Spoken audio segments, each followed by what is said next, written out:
আসসালামু আলাইকুম। কেমন আছেন সবাই? আজকে আমি কথা বলব ডাইজেস্ট ভার্সাস সাবজেক্টিভ বই। আচ্ছা, সাবজেক্টিভ বই বই বলতে বোঝাচ্ছি যে প্রত্যেকটা সাবজেক্টের আলাদা, আলাদা বই। আর ডাইজেস্ট বলতে হচ্ছে একটা বইয়ের মধ্যে সবগুলা সাবজেক্টের কম্বিনেশন থাকতেছে। তো অনেকেরই এটা মানে আমি যদি বলি 80% স্টুডেন্টের এটা কনফিউশন। কারণ কি? কারণ হচ্ছে কিছু অনেকজন বলে যে ডাইজেস্ট ভালো, ডাইজেস্ট পড়লেই এনাফ। অনেকে বলে যে ডাইজেস্ট পড়া ফোকাস একটা ব্যাপার, আপনি সাবজেক্টিভ বই না পড়লে কিচ্ছু পারবেন না। তা আজকে আমার আলোচনা থেকে আমার মনে হয় এই কনফিউশন যাদের আছে তাদের আজকে আলোচনা শেষ পর্যন্ত দেখলে আমার কাছে মনে হয় যে ওভারঅল একটা ক্লিয়ার ধারণা পাবেন। আচ্ছা, প্রথমে আমি বলি একেকটা স্টুডেন্টের ক্যাটাগরি কিন্তু একেক রকম। অনেকে হচ্ছে স্টুডেন্ট লাইফে অনেক স্ট্রং ব্যাকগ্রাউন্ডের থাকেন, যে হচ্ছে স্টুডেন্ট লাইফ থেকে বাংলা, ইংলিশ, ম্যাথ বা হচ্ছে প্রত্যেকটা জিনিস, ধরেন যে একটা ভালো স্টুডেন্ট সে তো সব সাবজেক্টেই ভালো, সে তো সবগুলাকেই ওভাবে করে পড়াশোনা করে আসছে। আবার যে একটু ফাঁকি দিয়ে পড়াশোনা করছে বা যে একটু ভুলে গেছে, যার চর্চায় নাই, তার জন্য কিন্তু ব্যাপারগুলো কিন্তু অন্যরকম। তো এখানে কিন্তু আপনি যদি দুই ক্যাটাগরির জন্য যদি মানে আপনি এক একজনের জন্য অবশ্যই সাজেশনটা এক আলাদা হবে।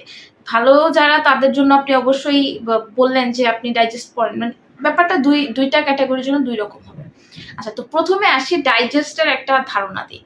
ডাইজেস্ট হচ্ছে আপনার একটা বই থাকে, সেই বইটা একটা সাবজেক্টিভ বইয়ের সমান থাকে, মানে খুব বেশি না, অল্প একদম এরকম একটা মোটা বই থাকে, এবং একটা বইয়ের মধ্যে মোটামুটি সব সাবজেক্ট থাকে। এবং ডাইজেস্টের একটা হচ্ছে ডাইজেস্টে কিন্তু এমসিকিউ টাইপের কিছু থাকে না, শুধুমাত্র থাকে হচ্ছে বিসিএস এর প্রিভিয়াস কোশ্চেনগুলো ডাইজেস্টে থাকে, কোনো ব্যাখ্যা বা কিছু থাকে না।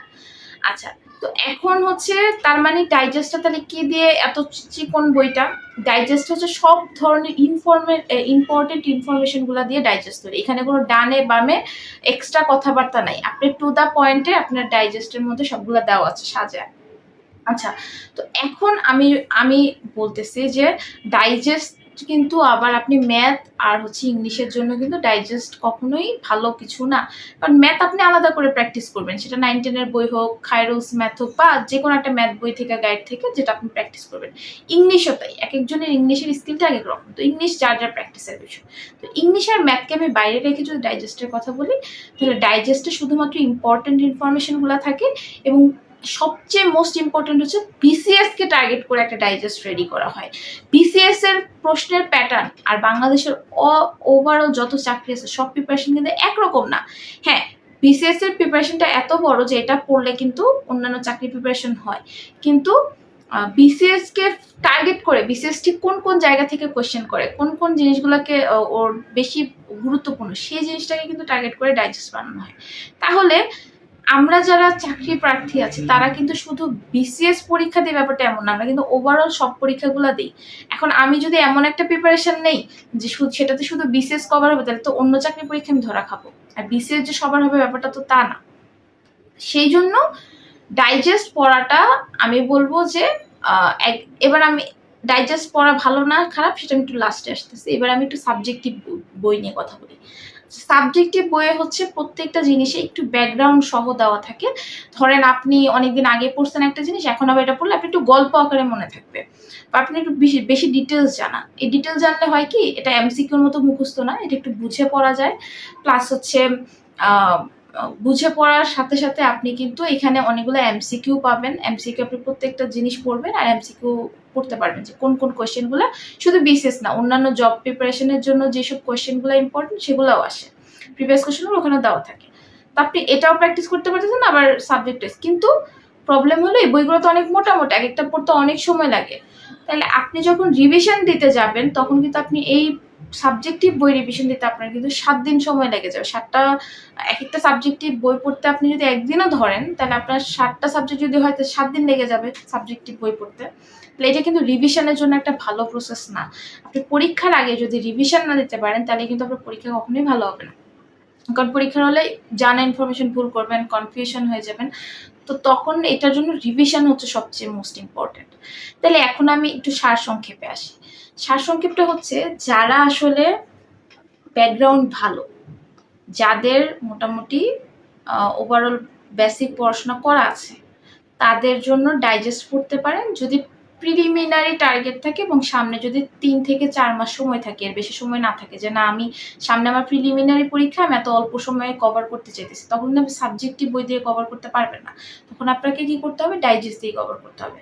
এখন যার ব্যাকগ্রাউন্ড স্ট্রং না, যে বেসিক জিনিসগুলো ভালো করে পড়ে নাই, সে যখন ডাইজেস্ট ধরবে সে কিন্তু মানে ডটগুলো মিলাইতে পারবে না।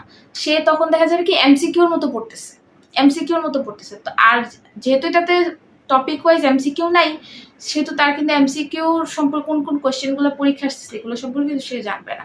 তাহলে আমি যদি একদম টু দ্য পয়েন্টে বলি, সেটা হচ্ছে যাদের হাতে সময় আছে, যাদের হাতে 1 থেকে 1.5 বছর সময় আছে, মানে মাত্র যারা পাস করছেন, প্রিপারেশন নিবেন, তারা দয়া করে সাবজেক্টিভ বইটা দিয়ে শুরু করবেন।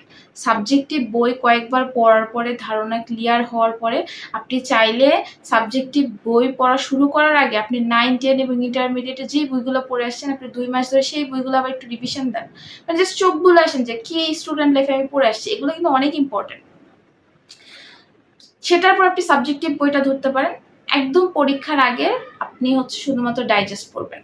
তো আমার কাছে এটাই মনে হয়, প্রথমে সাবজেক্টিভ বই দিয়ে ধারণা ক্লিয়ার করে পরীক্ষার যে সার্কুলার দেয় নভেম্বর মাসে, সে আপনি নভেম্বর থেকে বা অক্টোবর থেকে যদি আপনি চান একদম টানা পরীক্ষার আগ পর্যন্ত 4 মাসে আপনি মিনিমাম 10 থেকে 12 বার আপনি ডাইজেস্ট রিভিশন দিবেন। এরপরে আবার পরীক্ষা শেষ, ডাইজেস্ট শেষ, আবার অন্যান্য চাকরি পরীক্ষার জন্য আবার সে আপনার সাবজেক্টিভ বইটাকে আপনি রিভিশন দিবেন। সাবজেক্টিভ বই পড়লে আপনার রিটেনের অনেক কিছু কভার হবে, কারণ আপনার ওটা একটু ডিটেলসে লেখা থাকে। আপনি যখন প্রিলি পাস করবেন, প্রিলি পাস করার পরে তো আপনাকে আবার রিটেন দিতে হবে। তো রিটেন আপনি যদি একটু মানে একদম ডাইজেস্ট পড়ে পাস করে ফেললেন, রিটেনে তো তখন এখন তো আর আগের মতো যারা আগে পাস করছে তাদের তো মিনিমাম 4-5 মাস সময় ছিল রিটেনের জন্য, তাই তারা প্রিলির সময় রিটেন নিয়ে তো মাথা ব্যথা করেনি। না, আমাদের এখনকার বর্তমান সময় কিন্তু প্রিলির জন্য যে সময় পাওয়া যাবে, রিটেনের জন্য কোনো সময় পাওয়া যাবে না। তাহলে যাদের প্রিপারেশন ভালো, আমরা যারা মনে করি যে না আমাদের প্রিলি কোয়ালিফাই করার একটা পসিবিলিটি আছে, তারা একটু ডিটেলে পড়ে রাখেন। আর যাদের মনে হয় যে না আমার প্রিপারেশন অনেক দূর বাকি আছে, তারা আস্তে ধীরে পড়েন, জিনিসটাকে গুছান, আয়ত্ত করেন, তারপরে আপনি ডাইজেস্ট ধরেন। সো ডাইজেস্ট ভালো রিভিশনের জন্য, এবং সেটা শুধুমাত্র বিসিএসকে টার্গেট করে পরীক্ষার 3 থেকে 4 মাস আগে শুধু যদি ডাইজেস্ট পড়েন আপনি 140 কমন পাবেন। আর সারা বছরের জন্য ডাইজেস্ট কখনোই ভালো না। সারা বছরের জন্য আপনি শুধুমাত্র সাবজেক্টিভ বইগুলো পড়ে কভার করেন, তাহলেই এনাফ। তো আমার আলোচনা থেকে মোটামুটি আমার মনে হয় যে ডাইজেস্ট আর সাবজেক্টিভ বই নিয়ে একটু আইডিয়াটা আপনাদের ক্লিয়ার হয়েছে। তো আমি জানি না আসলে যদি ক্লিয়ার হয়ে থাকে বা এই ভিডিও থেকে যদি উপকৃত হন, তাহলে সবাই কমেন্ট করবেন। আপনাদের কমেন্ট আমাকে অনেক ইন্সপায়ার করে, আমি এত কিছুর পর মাঝখানে সময় বের করে একটু ভিডিও বানাই। কারণ আমি জানি অনেক আমার ছোট ভাই বোন বা বড় সিনিয়রও হতে পারেন, অনেকে আছে যারা আসলে ইনফরমেশনের অভাবে অনেক কিছু হয়।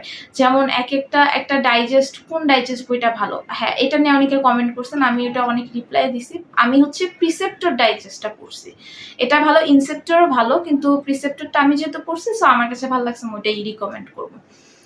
আর অনেকে আসলে দেখেন বই কিনতে আসলে বহুত টাকা পয়সা লাগে। এখন আপনি একজনের কথা শুনে বই কিনে ফেললেন, বই কেনার পর আপনার ওইটা উপকার হলো না, সেটার দরকার নেই। এখন কিন্তু অনেক ফেক রিভিউয়াররা বের হয়েছে, ইচ্ছা মতো বই রিভিউ করে, আমরাও বুঝি না।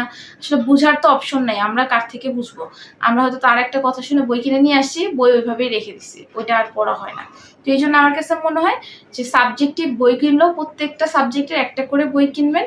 আমি যদি বুক লিস্ট আমার একটা দেওয়া আছে ভিডিওতে, আপনি একটু প্লে লিস্টে দেখে নেবেন যে ওখানে বুক লিস্ট দেওয়া আছে, তো কোন বইগুলো আমি পড়ছি, আমার কাছে কোনগুলো ভালো লাগছে সেটাও বলা আছে। তো সবাই ভালো থাকবেন, আর সবাইকে সুন্দর সুন্দর কমেন্টস করার জন্য থ্যাঙ্কস। সবাই ভালো থাকবেন, আল্লাহ হাফিজ।